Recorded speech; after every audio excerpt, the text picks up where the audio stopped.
사도신경으로 우리의 신앙을 고백하며 새벽 예배 하나님께 올려드리겠습니다. 전능하사 천지를 만드신 하나님 아버지를 내가 믿사오며 그 외아들 우리 주 예수 그리스도를 믿사오니 이는 성령으로 잉태하사 동정녀 마리아에게 나시고 본디오 빌라도에게 고난을 받으사 십자가에 못 박혀 죽으시고 장사한 지 사흘 만에 죽은 자 가운데서 다시 살아나시며 하늘에 오르사 전능하신 하나님 우편에 앉아 계시다가 저리로서 산자와 죽은 자를 심판으로 오시리라. 성령을 믿사오며 거룩한 공회와 성도가 서로 교통하는 것과 죄를 사하여 주시는 것과 몸이 다시 사는 것과 영원히 사는 것을 믿사옵나이다. 아멘.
이 시간 우리에게 주시는 하나님의 말씀은 욥기 19장 1절에서 29절까지의 말씀입니다.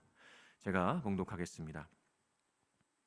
욥이 대답하여 이르되 너희가 내 마음을 괴롭히며 말로 나를 짓부수기를 어느 때까지 하겠느냐.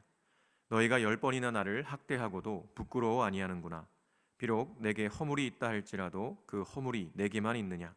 너희가 참으로 나를 향하여 자만하며 내게 수치스러운 행위가 있다고 증언하려면 하려니와 하나님이 나를 억울하게 하시고 자기 그물로 나를 에워싸신 줄을 알아야 할지니라. 내가 폭행을 당한다고 부르짖으나 응답이 없고 도움을 간구하였으나 정의가 없구나. 그가 내 길을 막아 지나가지 못하게 하시고 내 앞길에 어둠을 두셨으며 나의 영광을 거두어 가시며 나의 관모를 머리에서 벗기시고 사면으로 나를 헐으시니 나는 죽었구나. 내 희망을 나무 뽑듯 뽑으시고 나를 향하여 진노하시고 원수같이 보시는구나. 그 군대가 일제히 나와서 길을 도두고 나를 치며 내 장막을 둘러 진을 쳤구나. 나의 형제들이 나를 멀리 떠나게 하시니 나를 아는 모든 사람이 내게 낯선 사람이 되었구나. 내 친척은 나를 버렸으며 가까운 친지들은 나를 잊었구나. 내 집에 머물러 사는 자와 내 여종들은 나를 낯선 사람으로 여기니 내가 그들 앞에서 타국 사람이 되었구나. 내가 내 종을 불러도 대답하지 아니하니 내 입으로 그에게 간청하여야 하겠구나. 내 아내도 내 숨결을 싫어하며 내 허리의 자식들도 나를 가련하게 여기는구나. 어린 아이들까지도 나를 업신 여기고 내가 일어나면 나를 조롱하는구나. 나의 가까운 친구들이 나를 미워하며 내가 사랑하는 사람들이 돌이켜 나의 원수가 되었구나.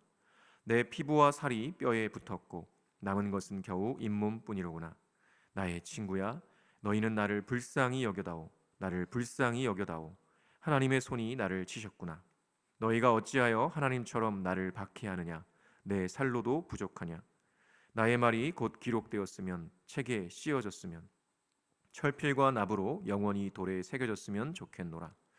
내가 알기에는 나의 대속자가 살아계시니 마침내 그가 땅 위에 서실 것이라. 내 가죽이 벗김을 당한 뒤에도 내가 육체 밖에서 하나님을 보리라.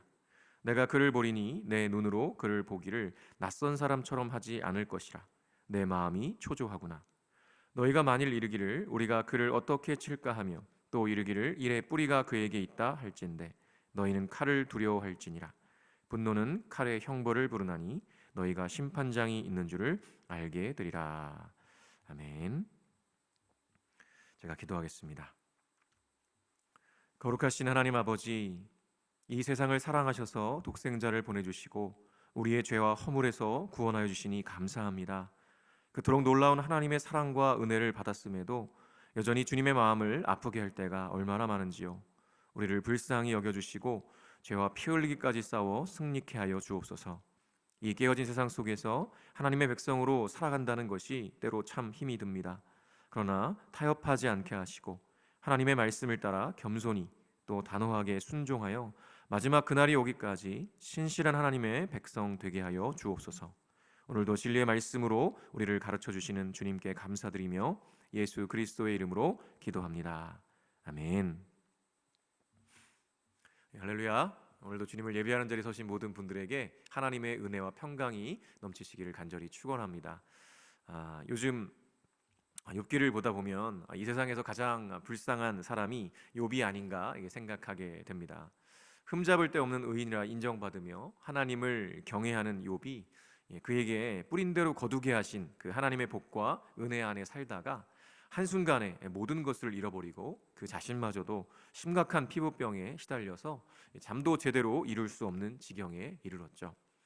그런데 그런 그에게 찾아온 친구들은요, 처음에는 침묵하며 함께 슬퍼해 주더니 이제는 해도 될 말, 안 될 말 다 쏟아부으며 욥에게 죄를 자백하라고 신문하고 있는 상황인 것입니다. 그런데 더 가슴 아픈 것은요, 하나님마저도 욥의 부르짖음에 침묵하신다는 것이었습니다. 사람들이 다 뭐라고 해도요, 하나님께서만 내 마음을 알아주시고 내 부르짖음을 들어주신다면 그래도 버틸 텐데 하나님은 그저 묵묵부답이십니다. 전능하시고 완전하신 하나님께서 자신을 코너로 몰아붙이시며 죽음으로 내몰고 계신 것이 욥이 볼 때는 너무나 명확해 보였죠. 그런데 그 완전하신 하나님 앞에서 한낱 피조물인 욥 자신이 무슨 능력과 힘으로 버틸 수가 있겠습니까? 그래서 욥은 차라리 죽기라도 했으면 좋겠는데 하나님께서는 죽는 것마저도 마음대로 할 수 없도록 그를 붙들고 계신 것이죠. 그러니 너무나 괴롭고 힘들었던 것입니다. 그런 상황에서 어제 살펴본 18장에서 빌닷이 뭐라고 말합니까?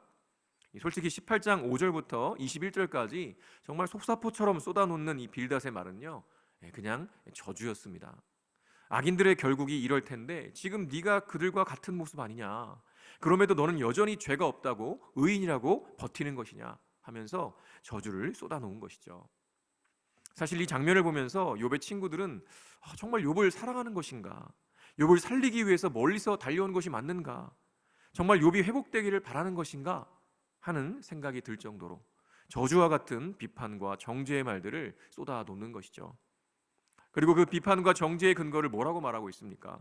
그것이 바로 뿌린 대로 거둔다는 인과응보의 원칙이었죠. 구약성경, 특별히 이 신명기에 보면요, 하나님께서는 너무나 명확하게 이 복과 저주를 말씀하십니다. 한마디로 하나님께 순종하면 복을 받고 불순종하면 망한다는 것이죠. 지금 욥의 친구들은요, 그 대원칙을 무기 삼아서 욥을 신문하듯이 정죄하고 있는 겁니다. 그런데 여러분, 우리의 인생 속에서 정말 하나님 앞에 범죄하지 않고 철저히 깨끗하고 정직하게 살 수 있을까요? 그런 사람이 있을까요? 심지어 지금 욥을 정죄하고 있는 친구들은 죄가 없는 의인들일까요? 아니죠. 이 세상 그 누구도요, 하나님 앞에서 완전할 수 없습니다. 만일 그렇다면 예수님께서 이 땅에 인간으로 오셔서 우리를 위해 십자가에 죽으실 이유가 없으셨을 것입니다. 로마서에서 바울이 확언하듯이 이 세상에 의인은 단 한 사람도 없습니다. 그래서 그 누구도 하나님의 영광에 이를 수가 없는 것이죠. 그것이 우리의 현실이라는 것입니다. 그럼에도 많은 사람들은요, 자신이 볼 때 누군가가 죄를 범하면 자신은 아무런 죄가 없는 의인인 것이냐, 도덕과 윤리의 기준을 가지고 정죄합니다. 그리고 그 죄를 자백하라고 신문하고 강요하는 거죠. 안타깝게도 그 정죄의 잣대를 자기 자신에게는 너무나 낮게 적용하고요, 남에게는 너무나 높게 적용합니다. 이것이 바로 인간의 타락한 본성이죠. 윤리와 도덕, 법은요, 사람을 죽이라고 있는 것이 아닙니다. 사람을 살리기 위해 존재하는 것이죠. 그런데 사람들은 그 윤리와 도덕, 법을 가지고요, 오히려 사람들을 정죄하고 신문하고 저주하며 죽이는 데 사용하는 것입니다. 무엇보다 지금 욥의 친구들은요, 하나님께서 정하신 법, 하나님을 경외하면 복을 받고 죄를 범하면 저주를 받는다는 그 법을 가지고 욥을 살리려는 것이 아니라 죽이려고 들고 있다는 것을 보게 됩니다. 그리고 우리는 때로 그것이 맞다고 여기죠. 우리도 그렇지 않습니까? 누군가 죄를 짓고 그리고 고통을 당하게 되면 그래도 싸다라고 말하지 않습니까?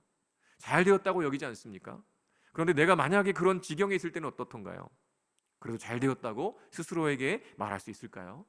그렇지 않습니다. 억울하죠. 오히려 나를 정죄하는 사람들이 원수처럼 느껴질 것입니다. 지금 욥의 친구들은 욥이 당한 고난과 고통이 얼마나 극심한지 전혀 모르고 있습니다. 욥의 입장에 서보지 않고 그 마음을 헤아려 보려 하지 않고 그저 자신들이 가지고 있는 기준, 그것도 하나님이 세워놓으신 그 기준을 이용해서 욥을 정죄하고 죽이고 있는 것이죠. 심지어 욥은요, 자신이 하나님 앞에서 이런 심판을 받을 만한 죄를 범한 적이 없는 거예요. 물론 그가 어린 시절까지 거슬러 올라가면 왜 죄를 범하지 않았겠습니까? 그러나 하나님께서 그렇게까지 죄를 찾아내어 이렇게 심각한 재앙을 내리시는 분은 아니기에 지금 상황이 너무나 이해가 되지 않고 고통스러웠던 것이죠. 그래서 욥이 빌닷의 저주와 같은 말을 듣다가 대답하는 내용이 바로 오늘 본문 19장입니다. 1절에서 6절 말씀에 보니까 이렇게 기록해요. 욥이 대답하여 이르되 너희가 내 마음을 괴롭히며 말로 나를 짓부수기를 어느 때까지 하겠느냐. 너희가 10번이나 나를 학대하고도 부끄러워 아니하는구나.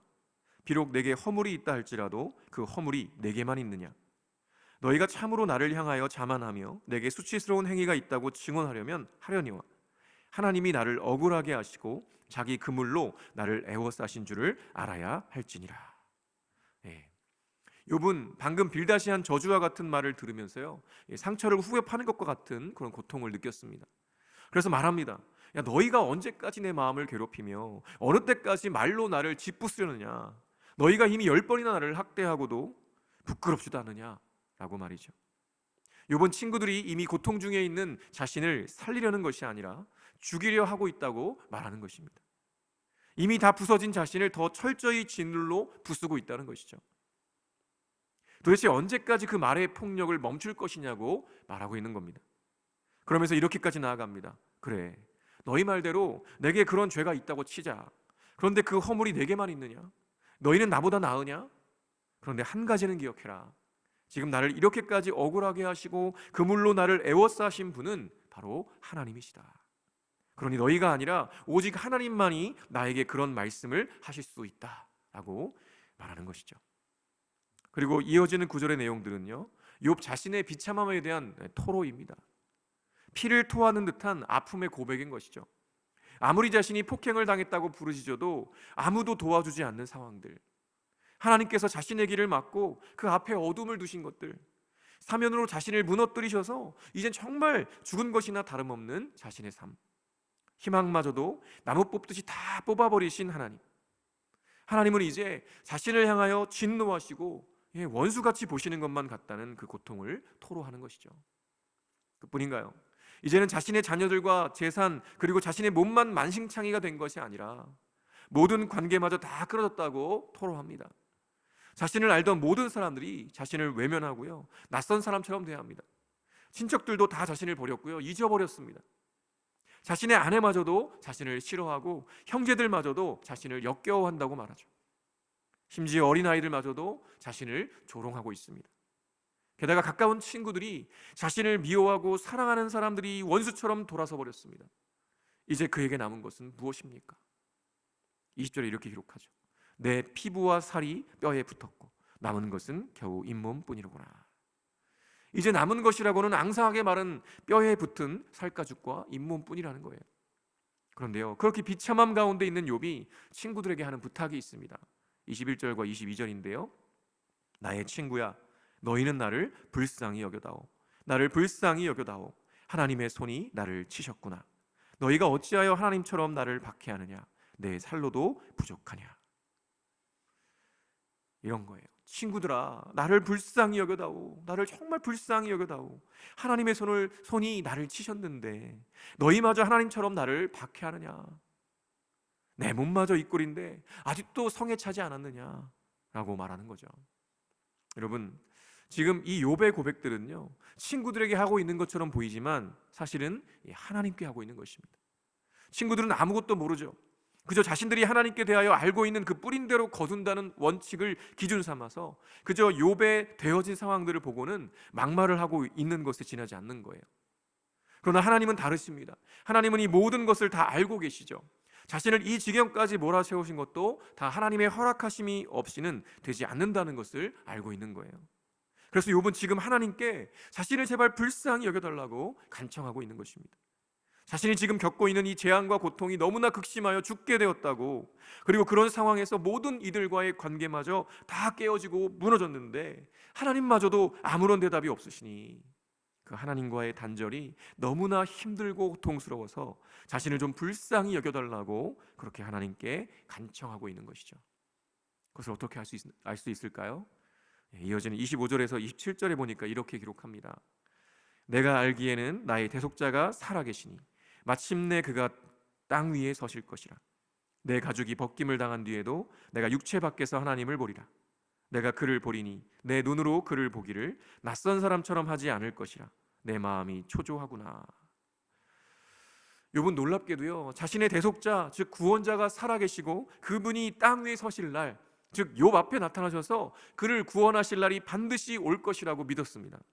그날이 혹 자신의 살갗이 다 썩은 다음에 온다고 해도, 그리고 자신의 육체가 다 썩은 다음에 온다고 해도요, 그는 구원자이신 하나님을 반드시 자신의 눈으로 직접 볼 것이라고 믿고 있는 것이죠. 비록 지금은 침묵하고 계시지만 하나님만은 자신을 구원하실 것이라고, 자신의 억울함과 고통과 아픔을 아시고 반드시 자신을 구원하실 것이라고 여전히 믿고 있었던 겁니다. 그리고 그 하나님께 간절히 구하는 것이죠. 하나님, 나를 불쌍히 여겨주소서 라고 말이죠. 그러니 여러분, 우리는 욥의 친구들처럼 나의 기준과 잣대로 함부로 판단하고 정죄하여 사람을 죽이는 것이 아니라 오히려 욥처럼 고통 가운데 있는 이들의 마음을 헤아리고 하나님의 구원하심과 도우심을 위해 간구하며 사람을 살리는 참으로 복된 믿음의 사람으로 살아가야 할 줄로 믿습니다. 그리고 욥과 같은 고통, 그 안타까운 상황 가운데 있을 때에도 그 믿음을 잃지 않고 오직 하나님만을 바라보며 하나님의 도우심을 구하는 저 여러분 되시기를 간절히 축원합니다. 주기도문으로 예배를 마치겠습니다. 하늘에 계신 우리 아버지여, 이름이 거룩히 여김을 받으시오며 나라가 임하시오며 뜻이 하늘에서 이루어진 것 같이 땅에서도 이루어지이다. 오늘 우리에게 일용할 양식을 주시옵고 우리가 우리에게 죄 지은 자를 사하여 준 것 같이 우리 죄를 사하여 주시옵고 우리를 시험에 들게 하지 마시옵고 다만 악에서 구하시옵소서. 나라와 권세와 영광이 아버지께 영원히 있사옵나이다. 아멘.